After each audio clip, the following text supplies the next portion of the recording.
बचाने के क्रम में ये अंदर चला गया, डूब गया। कहाँ का रहने वाला था लड़का? लड़का अपने यहाँ कह रहे हैं ना कि नलिहाल आया था, अपने मामा के यहाँ। इसका गाँव मुरार है, थाना भी मुरारे है, बक्सर जिला में पड़ता है। आप क्या लगते हैं? नानी घरे श्राद्ध क्रम में शामिल होके गईल 10 बरिस के लइका के कहानी हो गईल खत्म। खबर का बा सब बताई भोजपुरिया समाचार। चैनल पर नया बानी तो बेल आइकॉन के बटन दबा के सब्सक्राइब कर ली। फेसबुक पेज पर देखतानी तो फॉलो कर ली। परिजन के बयान भी सुनाई भोजपुरिया समाचार। बक्सर जिला के मुरार थाना के मुरार गांव के रहे वाला नानी के श्राद्ध क्रम में शामिल होके खातिर करहगर थाना क्षेत्र के सिरसिया विद्युत पावर सब स्टेशन के नज़दीक स्थित पोखरा में नहाए के दौरान यह लड़का के कहानी खत्म हो गई।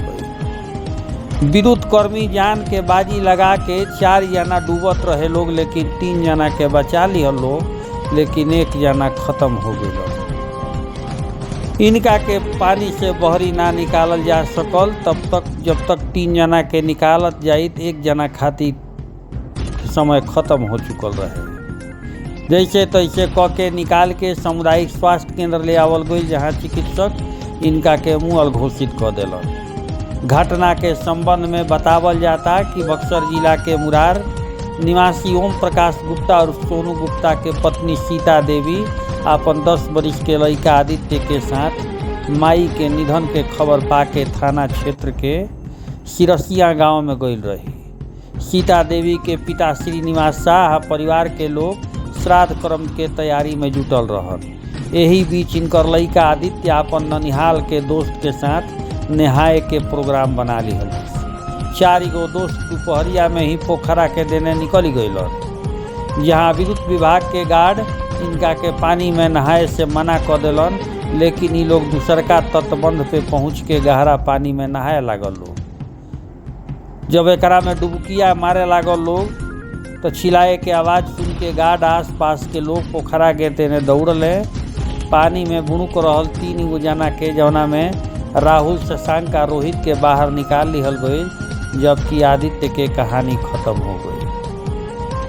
आनन फानन में घटना स्थल पे पहुंचल अंचलाधिकारी अजीत कुमार के द्वारा लड़का के अस्पताल पहुंचावल गई, लेकिन तब तक देर हो चुकल रहे। घटना के सूचना पे सीएचसी पहुंचल प्रशिक्षु डीएसपी पंकज कुमार, अंचलाधिकारी अजीत कुमार मुँह वाला के परिजन के सांत्वना देत कागजी कार्रवाई पूरा कैनी। मुँह देह के पोस्टमार्टम खातिर सदर अस्पताल सासाराम भेज दियनी। घटना के बाद परिजन में कोहराम मचल बटुए। निहोरा रहेला कि अपन बच्चन को ध्यान रखी। बच्चा कहाँ जाता, केकरा साथे जाता, यह को ध्यान रखी। ऐसे कि अगर घर के अगल बगल नहर आहर पोखर होई तो बचे के बा, नहीं तो कब घटनाक्रम घटी जाई केहू नहीं खे जानत। होनी के केहू नहीं खे जानत। यह भइल अब यह दुनिया में लड़का ना रह। बयान सुनिए, शेयर करें। किस तरह हुआ है ये घटना? सिरसिया गांव के महावीर प्रसाद गुप्ता, जो जिनका भगीना था, वो लड़का अपने नानी के श्राद्ध में आया था और ये लोग गए थे स्नान करने के, जो हमारे ताल पोखर बोलते हैं वहाँ पे। और ये जाने के क्रम में वहीं पर नहाने क्रम में एक बच्चा डूब गया उसमें से, और 3 बच के कैसे भी निकल गए। तो लड़का कहाँ का रहने वाला है? लड़का मुरार का रहने वाला है, बक्सर जिला का। आप कहाँ के रहने वाले हैं? मैं पंकज का प्रियांशु और सिरसिया का मैं रहने वाला हूँ। सिरसिया के पावर हाउस पर, जो कि बहुत ही गहरा वहाँ पे ताल पोखरा है, उसी के चलते ये हुआ है। घटना सर 3-4 घर ही का लड़का था, अपने आया था ये अपने मामा के। इसके नानी डेथ कर गई थी 9 तारीख का। इसका नानी का श्राद्ध आया था और लड़के के साथ में चला गया है। जैसे सिरसिया पावर हाउस है ना, वहीं पर एक पोखरा है बड़ा सा, गड्ढा खाना हुआ है, उस जेसीबी से सब वहीं पर गया था अपना खेलने कूदने में। 4 लड़का गया था, 3 गो लड़का बच कर आ गया सर, और ये जो था ना उसी के बचाने के क्रम में ये अंदर चला गया, डूब गया। कहाँ का रहने वाला था लड़का? लड़का अपने यहाँ कह रहे हैं ना कि नलिहाल आया था, अपने मामा के यहाँ। इसका गाँव मुरार है, थाना भी मुरारे है, बक्सर जिला में पड़ता है।